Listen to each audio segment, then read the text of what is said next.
Your Excellencies, ladies and gentlemen, His Excellency Felix Tshisekedi, President of the Democratic Republic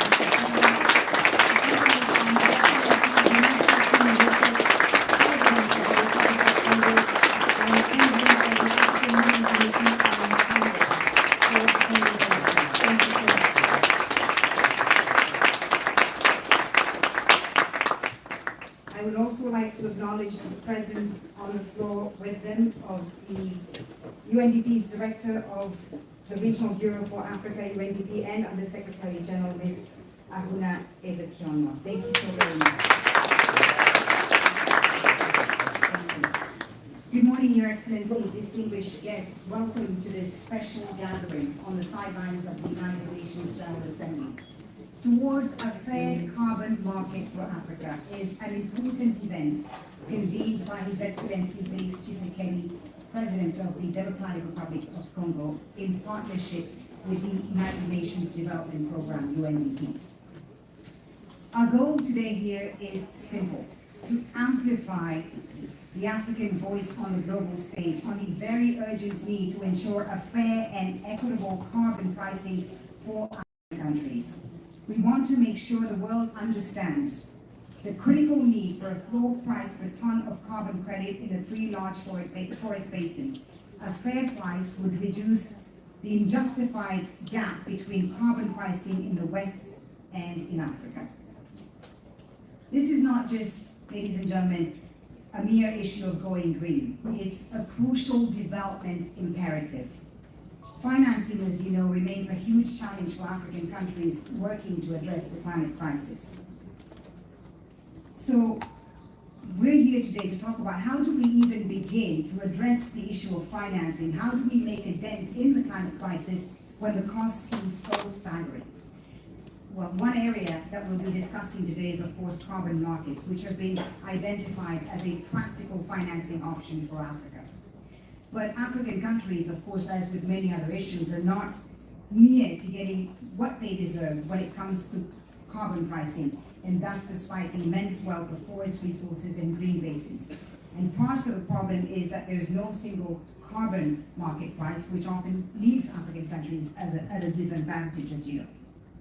So what we're hoping today, and that this event will achieve, is help us highlight the need to build consensus on a set of general principles that will shape Africa's access to carbon markets and equitable prices. Your Excellencies, ladies and gentlemen, for our first keynote address, it's my honor to welcome the convener of this event, His Excellency Felix Tshisekedi, President of the Democratic Republic of Congo. Pour notre premier discours d'ouverture, j'ai l'honneur d'accueillir Son Excellence, Monsieur Félix Tshisekedi, Président de la République démocratique du Congo. Monsieur le Président, vous avez la parole.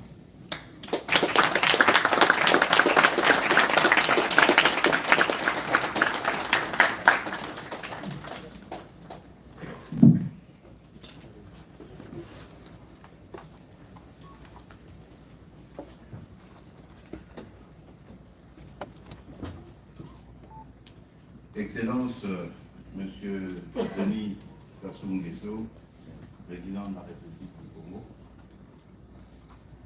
Excellence, Mesdames et Messieurs les représentants des États, Monsieur l'administrateur du Programme des Nations Unies pour le développement, ici représenté, Excellences, Mesdames et Messieurs les chefs de délégation et représentation des organisations du système des Nations Unies, distingués invités, Mesdames et Messieurs, il me revient avant toute chose de vous remercier d'avoir rehaussé de votre présence cet événement et particulièrement son Excellence, Monsieur le Président Denis Sassou Nguesso, que je félicite au passage pour son rôle de premier plan dans la gestion des forêts du bassin du Congo et qui aura le privilège d'accueillir sur ces terres, en octobre prochain, le sommet Amazonie, Congo, Bornéo, Mekong, Asie du Sud-Est, des trois bassins, des écosystèmes de biodiversité et des forêts tropicales, lequel sommet nous permettra, en tant que leaders mondiaux des forêts, de nous exprimer d'une seule et même voix. J'aimerais également adresser mes sincères remerciements à l'Organisation des Nations Unies, à travers le Programme des Nations Unies pour le développement, le PNUD, notre principal partenaire aux assises de ce jour.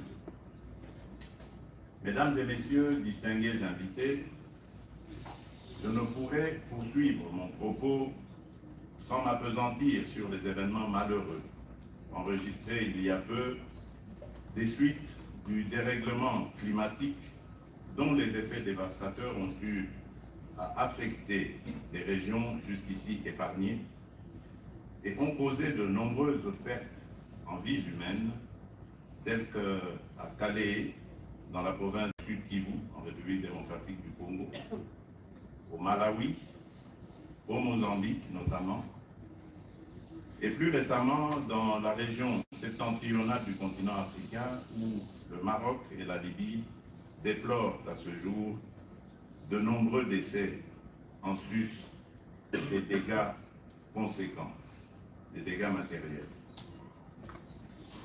Je voudrais réitérer mon soutien au peuple frère meurtri par ces catastrophes naturelles et la peine insoutenable des familles endeuillées nous oblige, lors de rencontres telles que celle-ci, de considérer l'importance cruciale de nos décisions et de nos engagements sur le vécu de nos populations respectives.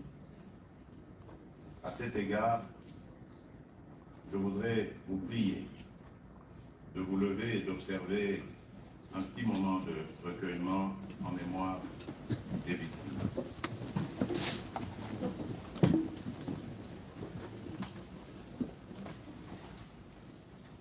Je vous remercie.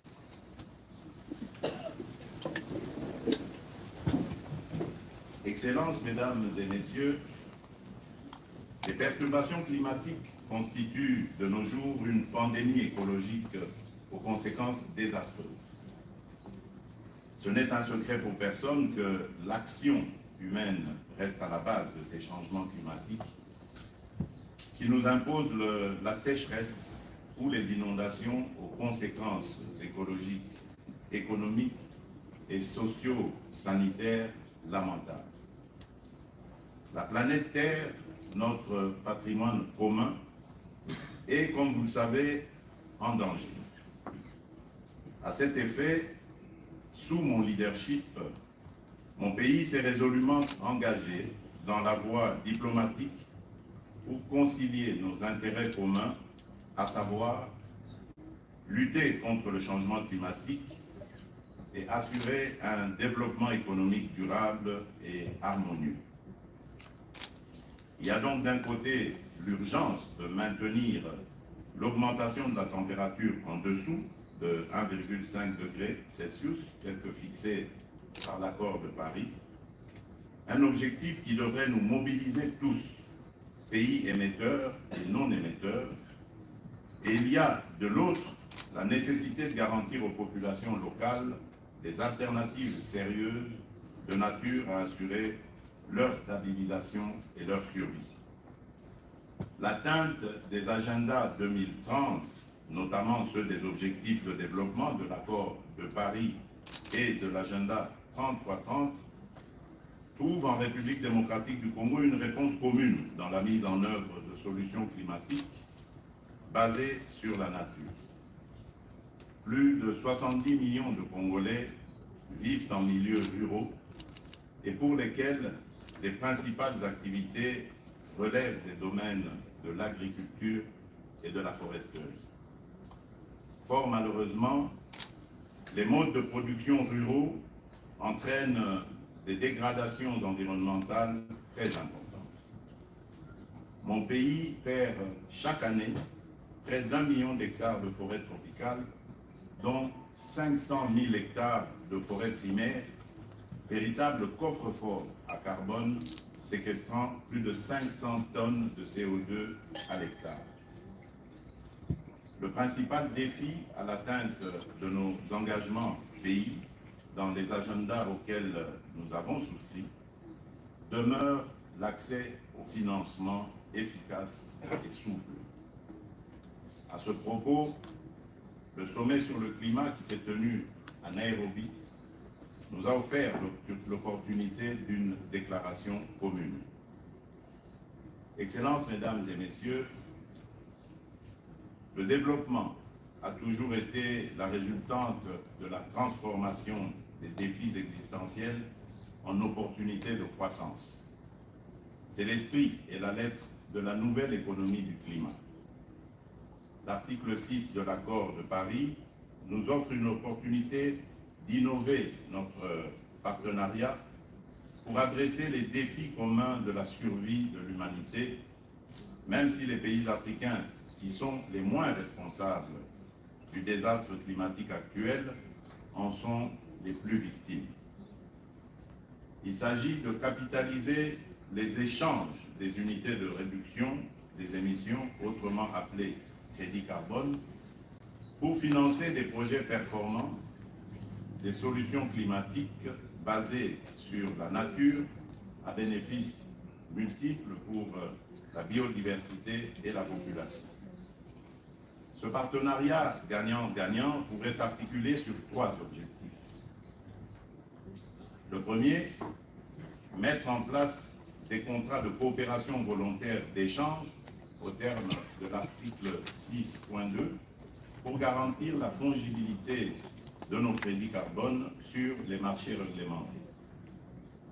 Au point 2, garantir les contrats d'achat à prix plancher incitatif pour accélérer le financement de la nature et soutenir à prix compétitif vos objectifs de neutralité au terme de l'article 6.4. Enfin, troisième objectif, diversifier les investissements vers notre pays au-delà des mines, notamment dans l'agriculture durable, l'énergie verte et les industries de transformation des produits agricoles et forestiers, des villes vertes qui seront portées par des infrastructures ambitieuses et résilientes aux impacts de changement climatique. Arriver à ce paradigme nécessitera une forte coopération économique d'intérêt partagé entre pays du Nord et ceux du Sud. S'il est clairement démontré que la lutte climatique est une responsabilité commune, l'obligation d'équité dans le financement relève sans nul doute de la volonté et de la responsabilité des pays industrialisés. De ce fait, il est incompréhensible de voir des compagnies et même des gouvernements des pays du Nord investir des milliards de dollars, jusqu'à 400 $ la tonne CO2, dans des pompes artificielles de carbone, mais consacrer à peine 5 $ par tonne CO2 pour la conservation des forêts tropicales, qui sont des pompes à carbone naturelles, à multiples bénéfices pour l'homme et pour la nature. Excellences, Mesdames et Messieurs, consécutivement aux engagements pris lors de la COP26, à savoir de stopper et inverser la courbe de la déforestation, mon pays vient de prendre une décision ambitieuse et s'engage pour sa part à sanctuariser 15% de son territoire national, soit 323 623 km² pour la conservation de la biodiversité. Conformément à l'objectif 30 x 30 adopté à la COP15 de la biodiversité, mon pays doit atteindre d'ici 2030 plus de 70 millions d'hectares de zones de conservation de la biodiversité, dont 30 millions de conservation communautaire. Cette zone intègre 30 gigatonnes de réserves de CO2, des tourbières, écosystèmes à haute valeur climatique.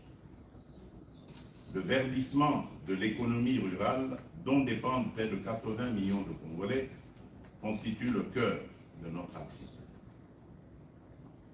Vous avez ici l'expression d'une ferme volonté politique qui offre aux investisseurs la plus grosse opportunité au monde d'investissement carbone et biodiversité dont profiteront plus de 100 millions d'habitants, tout en garantissant la sécurité alimentaire du continent africain et bien au-delà du continent africain. Afin de rendre des investissements sécurisés, souples et efficaces,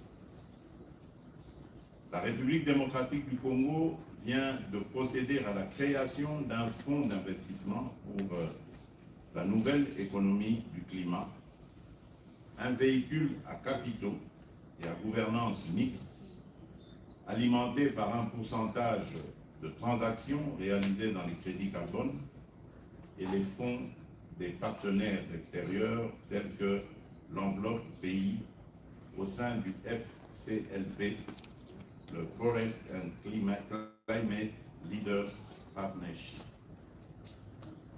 Excellences, Mesdames et Messieurs, la République démocratique du Congo est résolument engagée à faire partie de la solution au changement climatique, tout en étant avant tout une solution pour ses populations. Je vous convie à investir massivement dans le riche capital naturel de notre pays pour le salut de l'humanité et une prospérité partagée. Je vous remercie.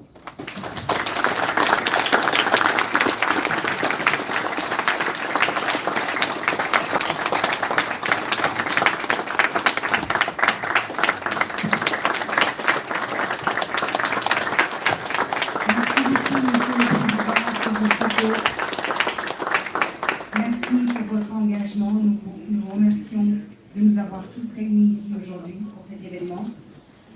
Et nous apprécions bien évidemment vos efforts extraordinaires pour donner à l'Afrique l'accès à un marché équitable du carbone. Merci une fois de plus, Monsieur le Président.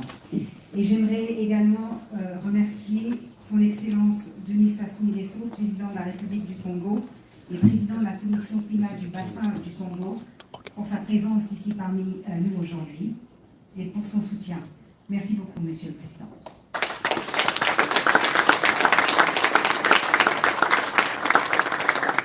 Okay, I'm going to switch to English now. And I'd like to invite to the stage Ms. Stephanie Mbongo, the Democratic Republic of Congo Special Envoy for a New Climate Economy, to set the scene for us before we get into our panel discussions.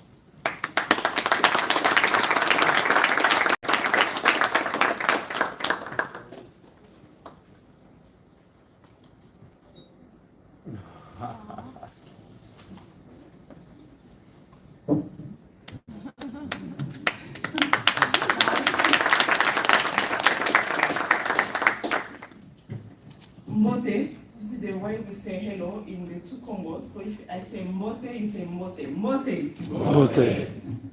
So thank you very much for coming. I just want to contextualize. I'm very thankful and honored to have two presidents of the two Congo, that we share two language, two cultures, and also the Congo Basin Initiative. We have the two presidents here. They're not here for them. If they are here, it's because of those children. This is Serena. Serena, she's my third daughter. She's investor on carbon credit, as climate change fund, as minister for that. Our decision, what we are doing here, it's not about the next generation. Your present is very important because we have something to tell to those kids, what we are doing now for them. Because our decision, what we are doing, our behavior, we define their next, their future.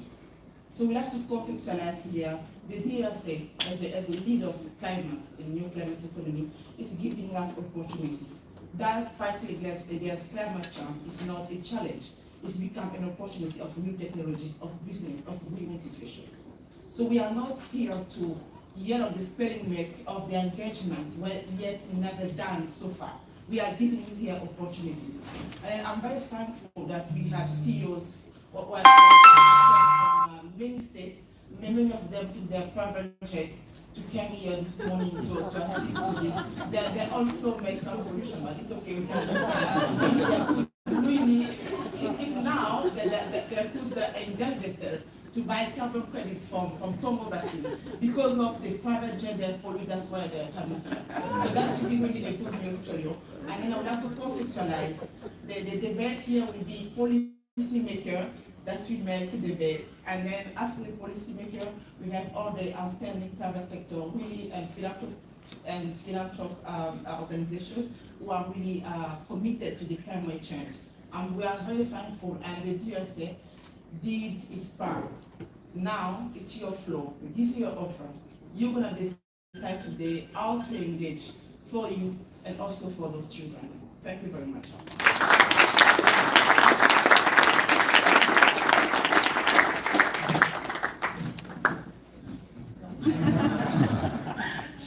Thank you very much. Merci beaucoup, Madame Stéphanie Mbongo. Merci, and a very powerful message from the DRC Special Envoy there. Our decisions and our behavior today impacts the next generation, our children, so we need to act. Thank you very much. Now, before we move on to our panelists, just a few remarks from a number of people who are here supporting this very important initiative launched by the Democratic Republic of Congo's president. I'd like to call on first His Excellency Vice Minister of Foreign Affairs and International Cooperation of Italy, the Honorable Edmondo Cirielli. Hope I'm pronouncing that right.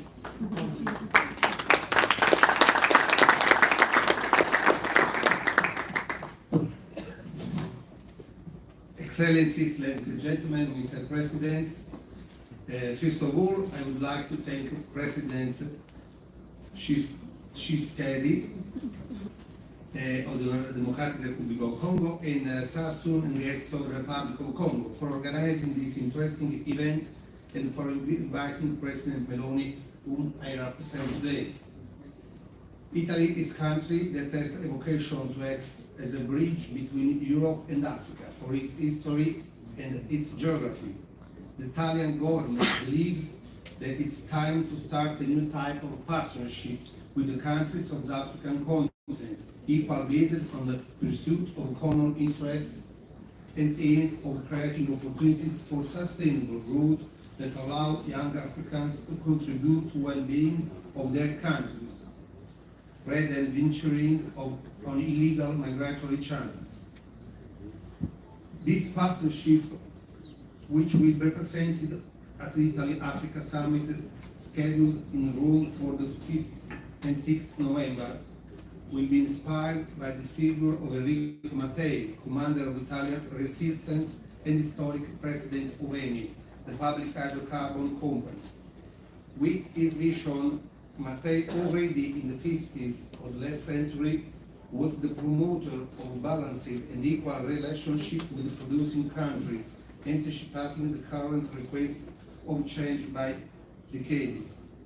For this reason, our government has created an Italy Climate Fund of 1 billion euros per year. The fight against climate change is one of the common challenges we face. The Democratic Republic of Congo and the Republic of Congo preserve on their territory a significant forest heritage and are holders of innovative solutions. Italy is here to listen carefully to your proposal, reflect on them, and decide how to properly enhance them in various international forums in which we participate, from the European Union on the G7 and G20. Thank you very much. Thanks to the Vice Minister of Foreign Affairs and International Cooperation of Italy for his remarks and his support. Thank you very much. I'd like to call on next the Honorable Arlette Soudan Nono, Minister of Tourism and Environment of the Republic of Congo.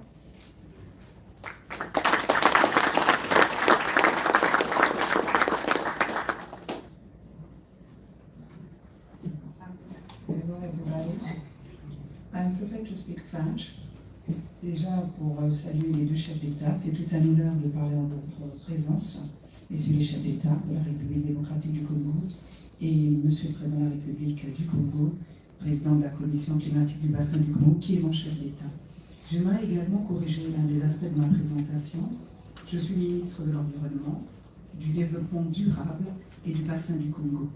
Mais j'ai une double casquette, j'assure également la coordination de la commission climatique du bassin du Congo, qui est une institution de l'Union africaine dont vous entendez depuis tout à l'heure présenter le président de la République du Congo avec cette double casquette. Nous sommes 16 pays portant le bassin du Congo avec la République démocratique du Congo, d'où la présence du président Sassou Nguesso pour porter sa caution, son soutien à ce mastodonte qui est la République démocratique du Congo, qu'on ne présente plus dans le bassin du Congo. Nous soutenons bien entendu cette initiative qu'a rappelé Stéphanie tout à l'heure, celle qui consiste à aller vers un crédit carbone, même je pense que le président Tshisekedi l'a dit dans son propos d'introduction.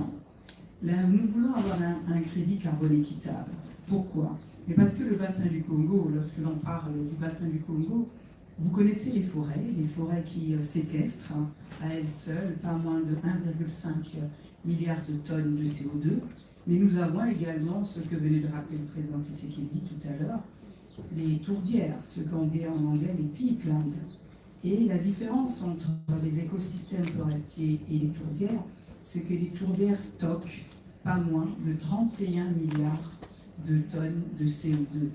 C'est l'équivalent de 3 à 4 années d'émissions de gaz à effet de serre. C'est pas moi qui le dis, ce sont les scientifiques du Tchèque qui ont fait récemment encore une publication. Donc nous devenons là ce qu'on appelle le rempart de l'humanité en matière justement des équilibres climatiques.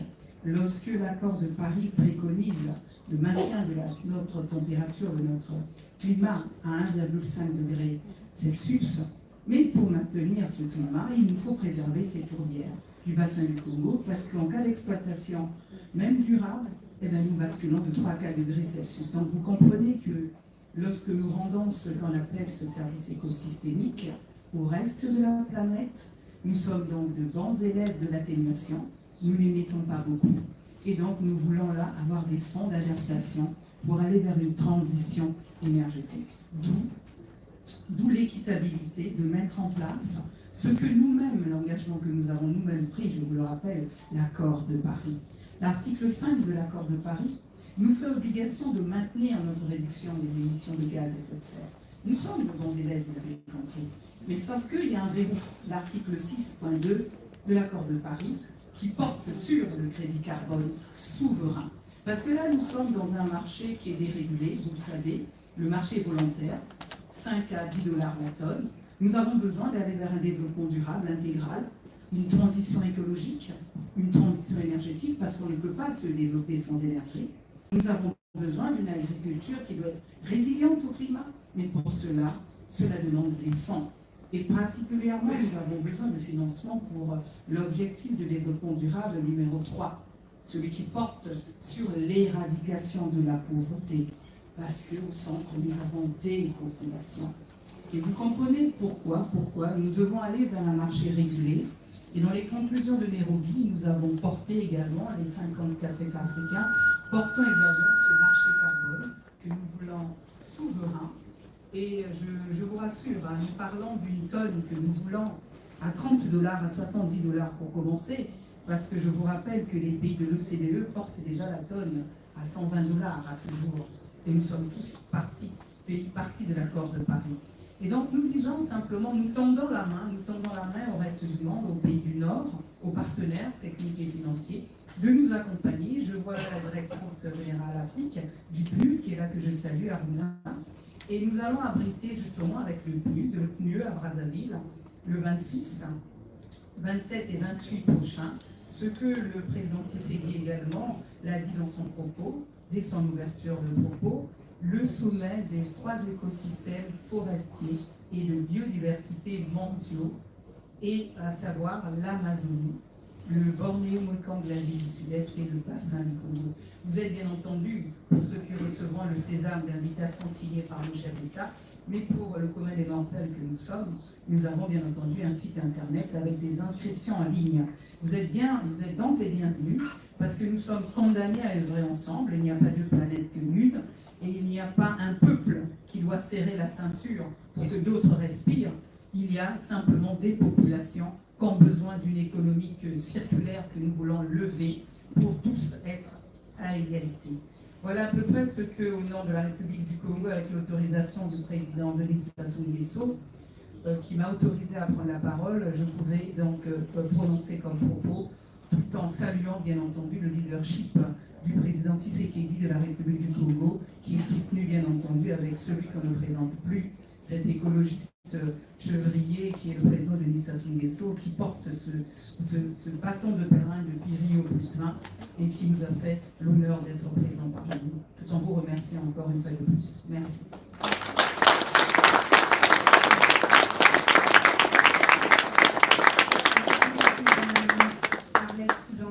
Et je m'excuse, Madame la Ministre, pour votre titre. Pardonnez-moi. Merci. Je voudrais à présent appeler la vice-première ministre de la République démocratique du Congo et ministre de l'Environnement et du Développement durable, son Excellence Yves Balzaïba, à nous.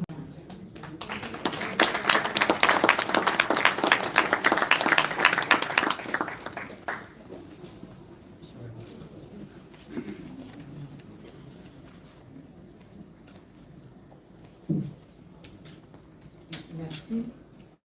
Avec l'autorisation de son Excellence, Monsieur le Président de la République démocratique du Congo, le Président Félix Antoine Tshisekedi, je crois qu'il avait tout dit. Excellence, Monsieur le Président de la République du Congo, je voudrais ici seulement mettre l'accent au niveau du gouvernement pour dire que si la RDC avait été longtemps, environ 2 décennies, en dehors du processus climatique, aujourd'hui nous avions fait notre comeback dans le milieu du climat depuis la COP26 et il est de notre autorité publique aujourd'hui que la RDC est le pays solution face à la lutte contre le réchauffement climatique. Et la RDC l'a fait non seulement en termes de discours mais dans les concrets. Nous nous sommes organisés, vous avez entendu la déclinaison des actions par rapport à la lutte contre le réchauffement climatique telle que l'a présenté le chef de l'État, le président de la République démocratique du Congo, mais je voudrais aussi souligner qu'il y a une modification du cadre légal et institutionnel qui va accueillir donc le marché des crédits carbone. Aujourd'hui, nous avons l'autorité de régulation du marché des crédits carbone, dont l'ordonnance a été publiée, celle de modifier le principe fondamental de la protection de l'environnement avec d'autres engagements. Et aujourd'hui, dans peu de jours, nous allons présenter les rapports de la vision du chef de l'État qui s'est mué en programme du gouvernement de la plantation de 1 milliard d'arbres jusqu'à 2023 où nous en sommes.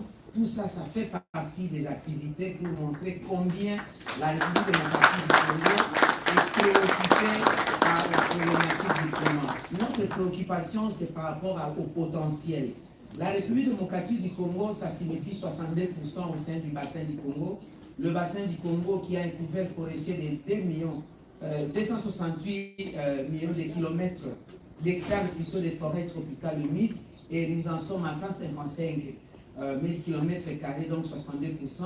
La République démocratique du Congo, c'est aussi 10% des réserves mondiales des eaux douces, c'est aussi 52% des eaux douces du monde entier. La République démocratique du Congo, mesdames et messieurs, c'est aussi les minéraux critiques ou les minéraux stratégiques qui vont amener le monde aujourd'hui à aller vers la transition énergétique. Nous parlons tous en termes de maintenir la température planétaire à 1,5 degré Celsius. Ça signifie que nous puissions décarboniser notre économie. Et la meilleure façon de le faire aujourd'hui, par rapport à l'industrie de l'automobile, par exemple, c'est d'aller vers le véhicule électrique qui ne pollue plus.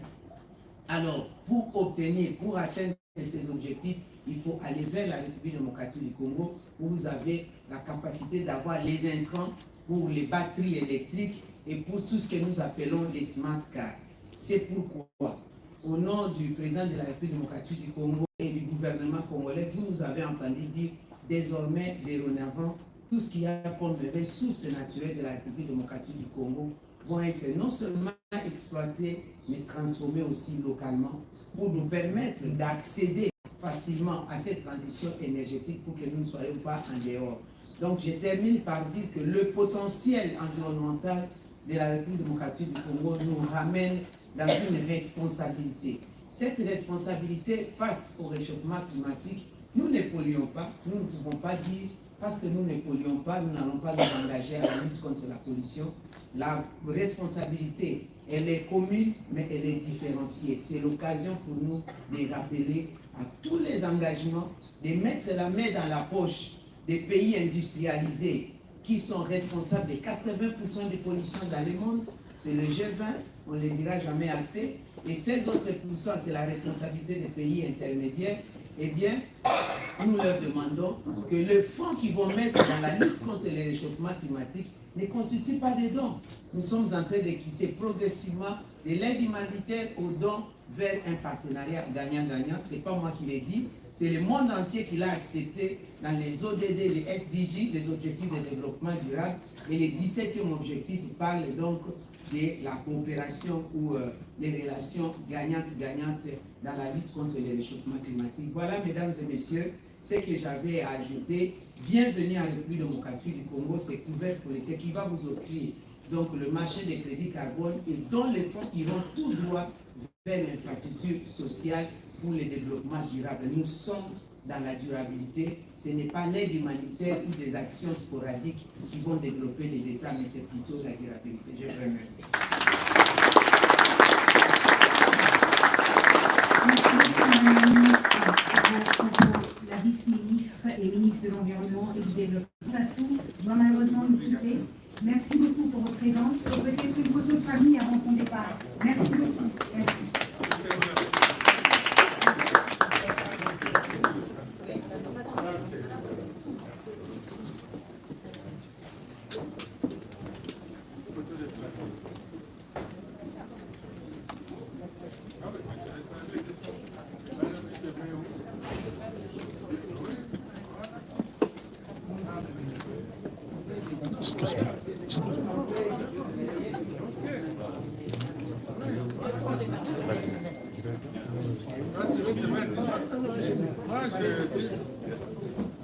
Mais il y a quelqu'un qui manque. Je peux amener ma petite fille ici.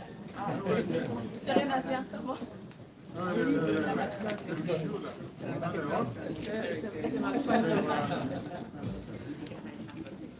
Can I ask you all to look at me for 1 second? Thank you so much. Attention, Madame Stéphanie. Sorry, that's why I'm taking my boss here.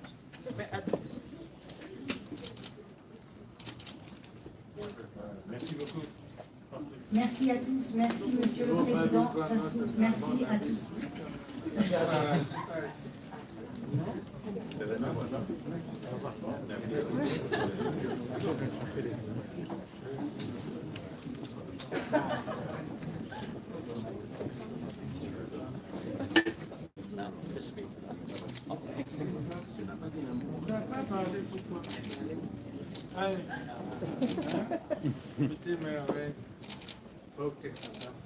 We thank the President of the Republic of Congo and his presence today for taking the time to spend this morning with us on this important issue.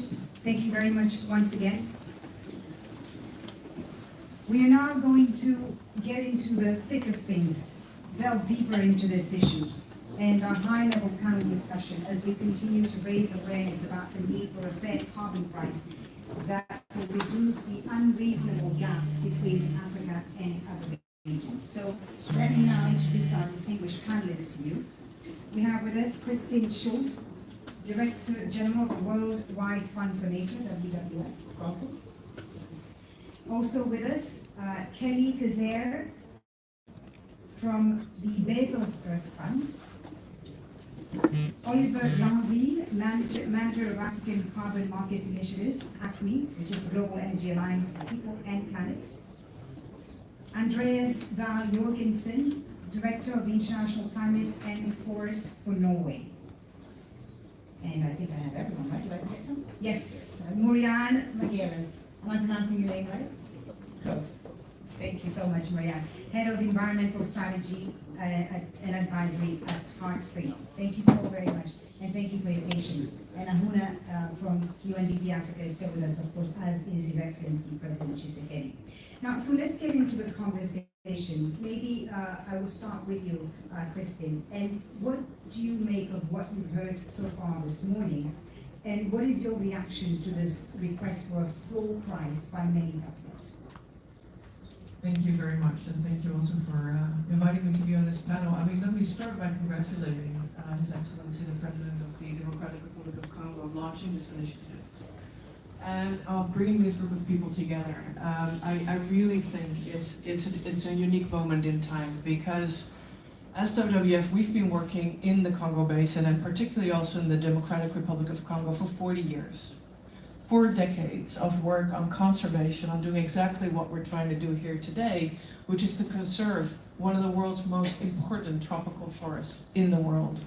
And we've been there because, of course, as WWF, we're trying to conserve some really important species for mankind, some of the biggest herds of forest elephants, chimpanzees, bonobos, gorillas, and so forth, but also because of the people who live in these basins. And it's a really, really important part of the world that we've been trying to conserve. So hugely important, I think, what we're doing here today. What makes it unique is that Congo Basin, I mean, a lot of attention has been placed on other basins of the world. Let me start by talking about the Amazon Basin. Lots of investments have gone into that, lots of conservation activities. But only about 4% of the investments that have gone into the Amazon in Southeast Asia have actually gone into Congo Basin, which is crazy when you think about it. When you think about the immense size of Congo Basin, and particularly Democratic Republic of Congo. So the urgency to move financing into the Congo Basin, and especially DRC, is hugely important for everybody. I wanted to highlight one important thing if we're talking about fair carbon markets. If we're really serious about doing that, we have to make sure that we have good quality supply of carbon projects and programs, but also high integrity demand of the investments that go into there. When we talk about good quality supply of projects and programs, it means that we have to ensure that the money that flows into the Congo Basin reaches the communities, the local communities who live and work in these places.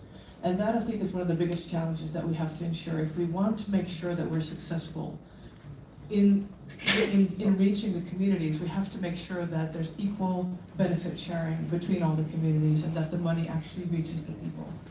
And WWF, being positioned on the ground with a lot of civil society organizations, I think is committed to make sure that we do that we build the right kind of mechanisms in place to ensure that the right incentives reach the right people. Yeah, that's a very important point you make, that money reaches the people that need it the most, right? Let me come to you, Marianne, if I can, and what do you think are the priorities, perhaps the top priority in ensuring a fair carbon market? Absolutely, thank you. And thank you again to everyone for having us. Un grand merci, Monsieur le Président et tous les organisateurs. For us, look, with Hearttree, and we are representing the private sector here, so it's immensely powerful and encouraging to see the multi-stakeholder group assembled here, to have the governments on board, the financial institutions, the foundations, I inevitably have the enviable task of bringing in a bit more of that private sector perspective and that market perspective, as we are a trading and financial services firm.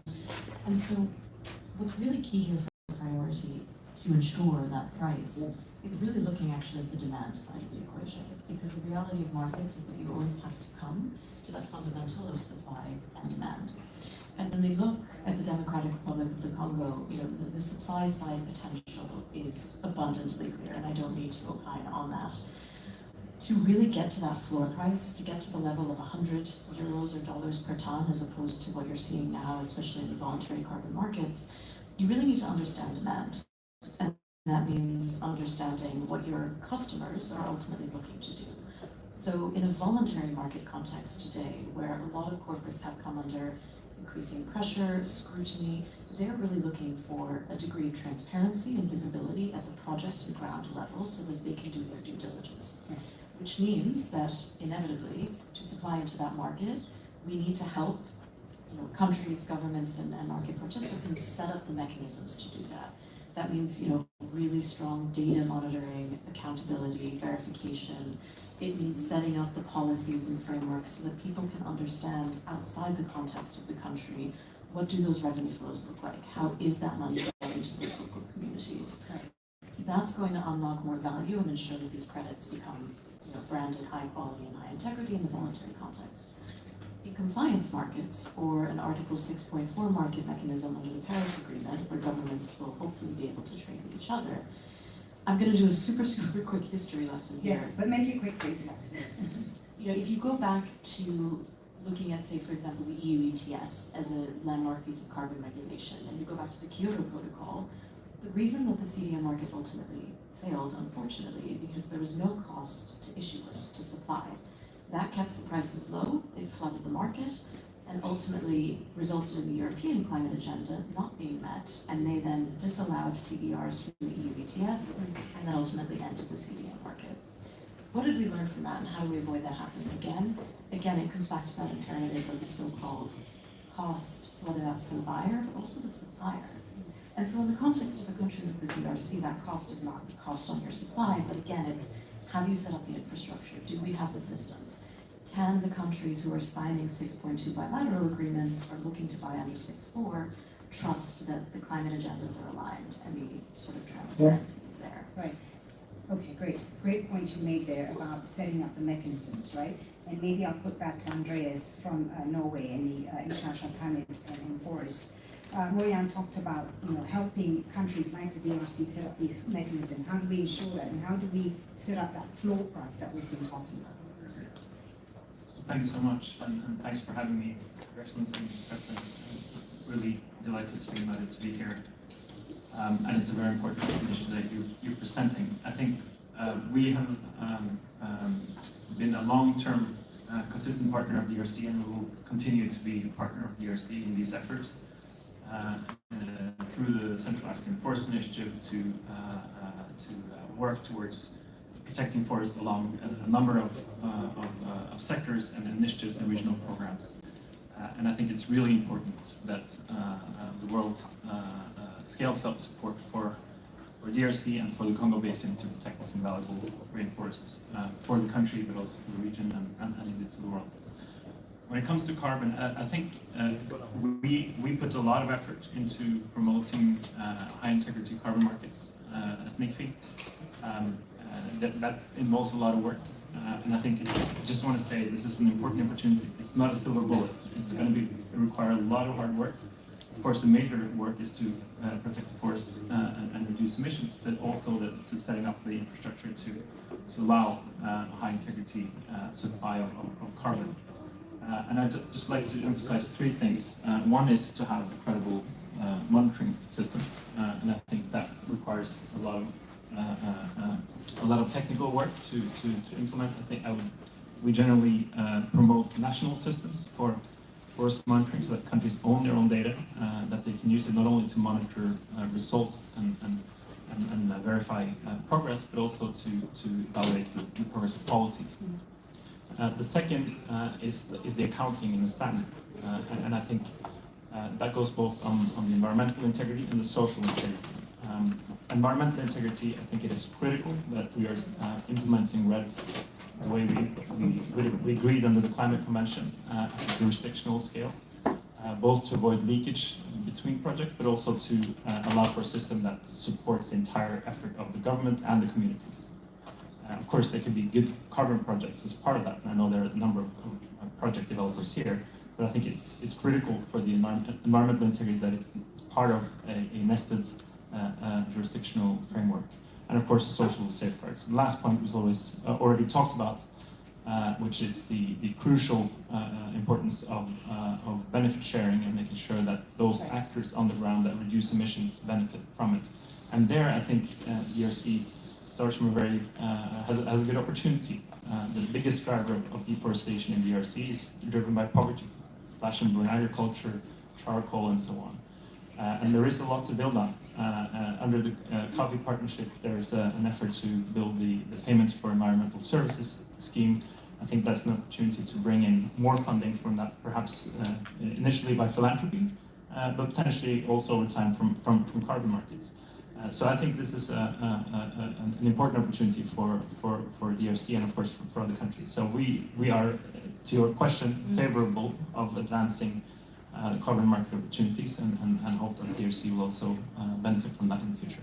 Okay, thank you so much, Andreas. Kelly, your thoughts. What measures do you think should be put in place to make this a fair market? Yes. Yeah, I am now at the Bezos Earth Fund, unfortunately, or fortunately. I've been working in carbon markets for some 20 years, so I was actually in the EU when we banned CDRs. And it was because of a lack of ambition in our own targets, which made our price fall, and it meant that when we were allowing credits from outside, we had a further price depression. It was that simple, it was economics. And so one of the things I think is needed is really strong and ambitious climate commitments on the demand side. It's not just unlocking demand, it's unlocking demand on the basis of ambition. And that's one of the things we're very much focused on through different initiatives that we fund and different grants that we have. I also think we're very committed to drawing out that demand side and the supply side integrity, both of which, I mean, everybody here has mentioned those things. I think we're equally committed to them, and we're also directing our grant making at building the capacity of local communities to engage in these markets, to better understand them, to get themselves a good deal in terms of benefit sharing. I think all of those things are incredibly important. I think right now what we're seeing is that the sort of pendulum has swung too far in one direction and demand has dried up. I think that there's a greater recognition that we have to drive this private investment, and that carbon markets are a tool that we can use. I mean, private sector investment has to increase by some 700% by 2030. It's not, this is crucial. It's a massive imperative. And so we should use all of the tools in the box, right? There's no tool that should be left behind. We have to find a way to get this investment flowing and find a way for that investment to spur further private capital. We have to address nature in this decade, or we're losing the climate fight. So we're very much dedicated to getting the systems and infrastructure right. We're relatively new philanthropy, and so we're just starting. And we've started on those sort of quality standards for supply, quality standards for demand, building the capacity of communities. And I think one of the things we wanted to get out of today and this week is listening to you all, listening to the people in this room about how you think we can best help and the steps you think that we best need to undertake as philanthropy or as public sector or as private sector. Because I think we have to build these things collaboratively. Right. Thank you very much, Kelly, for that. Oliver, I'll give you the last word because we're almost running out of time. What do you make of what we've heard this morning, and how do you think the private sector can play a bigger role in ensuring a fair carbon market? Thank you. Thank you very much, all, and thank you, President, for your leadership in this initiative. I'll keep my comments brief here, but I think just to collect here, we've heard a theme here in terms of what can governments do, what can the private sector do, what can the public sector do in supporting the creation of this market as it develops. The sort of key theme I picked up here, what I wanted to spend a little bit of time on, is indeed building those frameworks in. So we ensure we have an end-to-end high-integrity market, which will ultimately drive up pricing. We see, and, you know, I don't come from the private sector side, we come from the African Carbon Markets Initiative, but we see, you know, indications of the ability and want to pay for a higher price for credits which are deemed to be of higher integrity. On the government side, you know, what does that mean? That means being able to put in place the relevant, you know, standards, MRV, etc., you know, to build that capacity. As the African Carbon Markets Initiative, you know, we are you know, supported by sort of 3 sponsoring partners: the Global Energy Alliance for People and Planet, Sustainable Energy for All, and the Rockefeller Foundation, with the sort of mission to massively accelerate carbon markets in Africa. 22 million tons was retired from Africa in 2021. The technical potential alone of the Democratic Republic of the Congo is 393 million tons. So we're out to sort of solve that gap, if you like. One of the core pieces we do is facilitate and offer to governments that come to us from expressions of interest to develop a carbon markets policy and frameworks. This includes, you know, aligning very clearly an ambition of where we want to take this market. And that includes building the necessary regulations to give clarity to investors, you know, for example, on, you know, the fundamentals, you know, how carbon projects are taxed, etc., through to also, you know, bridging across to the Article 6 side, you know, where thinking, you know, which projects might make eligible for corresponding adjustments and so on. I think building that sort of robust, you know, platform within government, you know, is the sort of first, you know, fundamental step to do.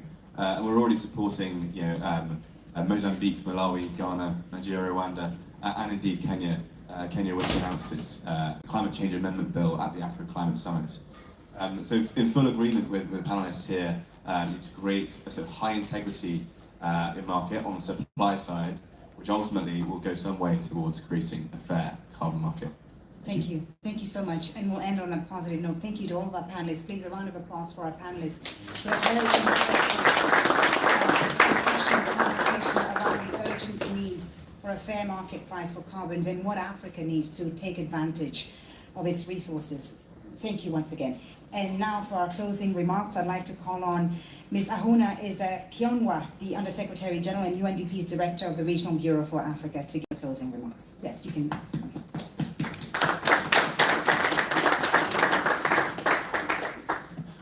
Thank you, and good afternoon to you all.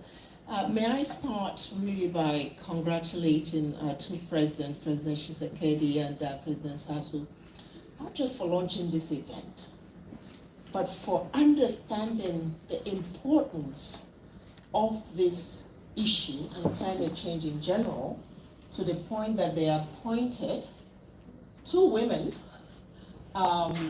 to run the environment ministries, because in Madam Eva and my dear sister, Madam Alette, we see champions for this cause, and they are exactly the voices that we need to keep hearing to take words into action. And I'm really inspired by their energy and their commitment. And I think, Mr. President, you chose really well. Thank you for recognizing this value of making sure that women are not just seen as passive observers of an issue that affects them greatly, but that they can be leaders and solution creators for this problem. Africa's carbon potential has been severally emphasized in this conversation. The real challenge now is to capitalize on it, and what role us as UNDP and other development partners can play to support Africa in this. If you are African in this room, or you consider yourself a friend of Africa, or an international player, and you're not a little bit uncomfortable with the fact that for decades we have witnessed, and this much, between a continent's wealth, natural wealth and endowment, and the condition of its people. If you're just a little bit uncomfortable about that, you should ask yourselves, why not? This is what we're talking about here today. Climate change comes on top of many injustices that this continent has faced. And what we're talking about here today isn't about aid, charity to Africa, it's about climate justice. And it has, at the core of it is about development. And how we seize the opportunity of a crisis, not waste it, but turn it into an opportunity. And I am convinced that this area of carbon market presents opportunities that we haven't seen in the past. The reason why the exploitation and extraction of Africa's resources has happened over the decades that kept the continent poor is precisely because we didn't have conversations like this led by Africa. This is the difference. This space is cultivated by Africa's leaders and practitioners so that Africa can assert itself on a matter so important to its existence and to the well-being of its people.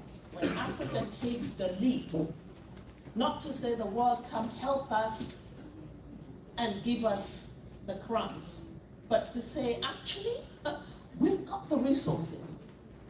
We host the second lung of the world. The world breathes because of us. And therefore, we're not here debating or negotiating whether Africa should get a little bit of those resources or not. But that there is a stake. Africa has a stake in the game and has to be seen as a leader on this topic and therefore should be taken seriously. When the leaders of this continent and the people of this continent say we need to look at these issues seriously, it shouldn't be seen as, well, let's see what we can do to help Africa. Africa needs to be taken seriously. Investors need to take the continent seriously. On carbon, by the way, and there's a responsibility for African leaders as well, and governments and the public sector. I was speaking to one president, one leader of a country who said, actually it was a minister, that on her desk right now, piles and piles of documentation of people wanting to look at their carbon stocks and asking for a deal. This is even happening at the subnational level. Speaking to a governor of a state in one country who says, I had investors come to me to say, we would like to deal with you on your carbon stocks. But none of these leaders was prepared. And this is where we come in. Because therein lies the space for exploitation and extraction. That Africa once again risks losing on this market if Africa is not prepared, whether it is with the mechanisms or even with understanding what it has and the value of what it has. Up to this date, we have many African countries with deep carbon sinks who have not even registered, they don't have a registry. They don't even have a certification. And therefore, the pricing continues to disadvantage several of these countries. We have a situation where in some countries, in Europe for instance, what is the price of tar? It's up to $80, I understand, and in the US up to $100 to $40. In the case of Africa, in some countries it's lower than $1 of the same commodity. Why is this? This is really the question that we have to ask today. And it isn't just because of the money. Think about this. 800 million people on the African continent, and many of them in the Congo Basin, don't have access to clean cooking. Women are getting their lungs darkened, polluted, because they're cooking with dirty fuel. This is a condition that all of us in this room can contribute to addressing by putting the fair pricing on the continent's carbon. Because that money that is earned can be turned into a facility to end this issue of unclean cooking that is actually killing our women and our girls, because they are the most exposed. You talk about energy access. We're still looking at a continent where 600 million people don't have access to electricity. And yet we boast of all these nature-based solutions. Getting a fair pricing on Africa's carbon could provide the critical financial resources, the fiscal space, to address the issue of energy poverty. And when you address energy poverty, you are actually addressing the issue of unemployment, particularly youth unemployment, which should remain a burden for us, because we're talking about a continent that is vastly youthful. Over 70% are considered youth, but with no jobs, with no opportunities. Learning is limited, but even where learning takes place, it doesn't always lead to earning. These are core issues at the heart of the development discourse. But this issue of carbon market isn't just about the market, it isn't just about money. It's about the heart of the matter of sustainable development. And so, Mr. President, I want to congratulate you really for leading on this, because DRC, a country that we know hosts a lot of things that the world needs for a sustainable future, whether it's in terms of the minerals that are going to produce those electric cars and help us decarbonize and get to net zero, or the carbon that we're speaking about today, or indeed the human resources, the talented people that can innovate. But DRC today needs a different narrative. When we think of this country, we think conflict.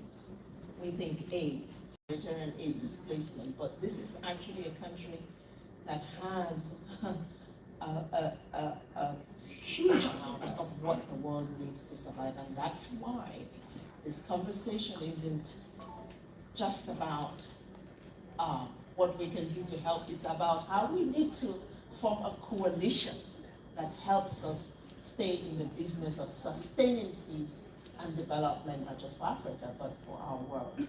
I believe that this is a topic where Africa can lead and is leading. I believe that if you're here and you believe in humanity, this is the train that you need to join. And perhaps my last proposal here, and I'm going out in the limb here because I've never tested this with anyone. As we think about this carbon pricing issue, I was thinking about oil and OPEC. How was that arrived at? Can you think of an OPEC, Mr. President, for carbon? Because first we need to also set the standards for production and for the supply, but also then the price that is internationally recognized. I'm not technical, so I don't know about 6.2 and 6.4, but I just think there has to be a global convergence around a floor where whether you're in Gabon or in South Sudan, you're getting a fair deal for what you have to offer in this area. Thank you.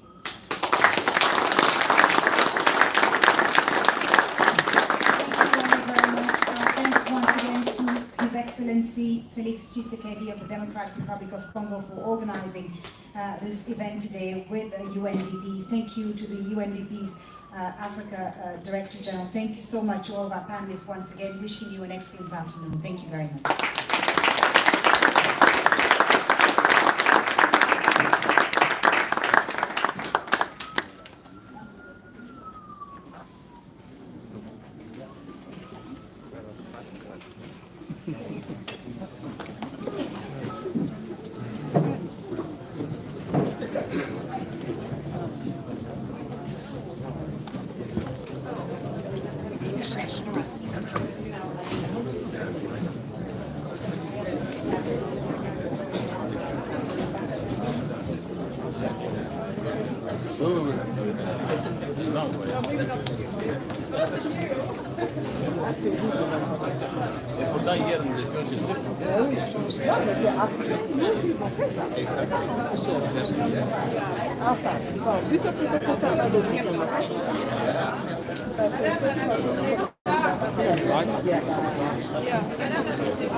Merci, monsieur l'ambassadeur, c'est un plaisir.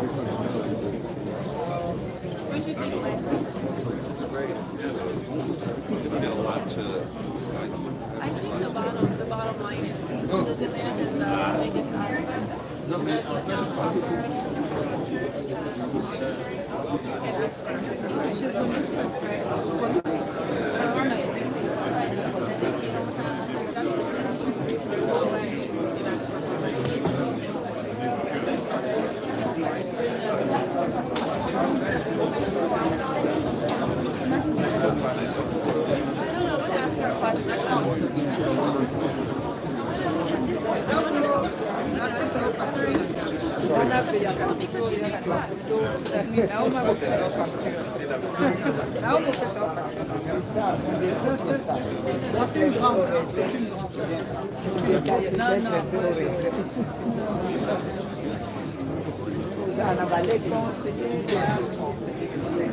Attention. Hein, je ne l'oublie pas. Ah, ministre d'État. Ah, ministre d'État. Now I trust in your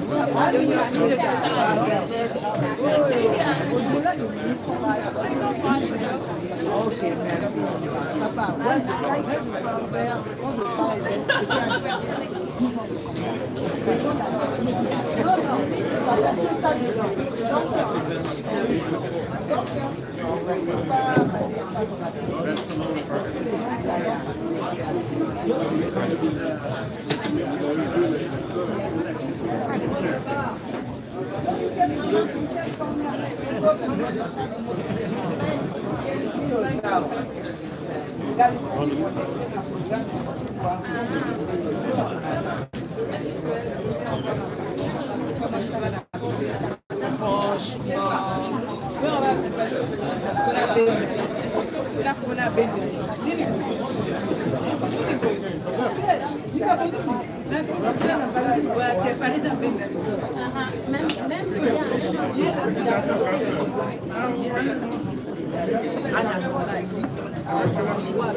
attention. Hey, tu as vu le poids que c'est?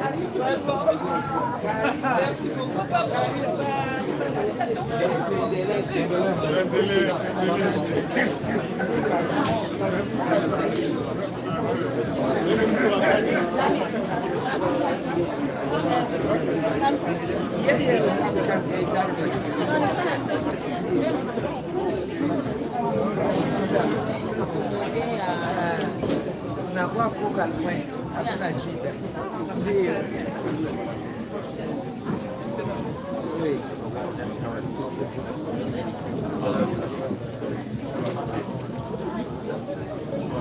Donc voilà.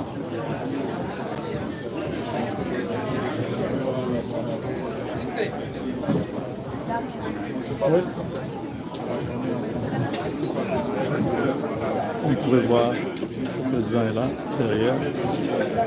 Nous sommes en direct sur votre chaîne. L'événement a été organisé par la RDC et vous avez suivi les différents intervenants sur le climat, sur le crédit carbone. C'est une grande opportunité pour la RDC de se vendre au niveau de ce marché, les marchés qui étaient méconnus du public congolais. Et aujourd'hui, il faut que le secteur privé puisse s'investir pour avoir part à ces marchés. Voilà, le chef est là, juste derrière. Vous voyez, c'est en direct. Nous sommes là.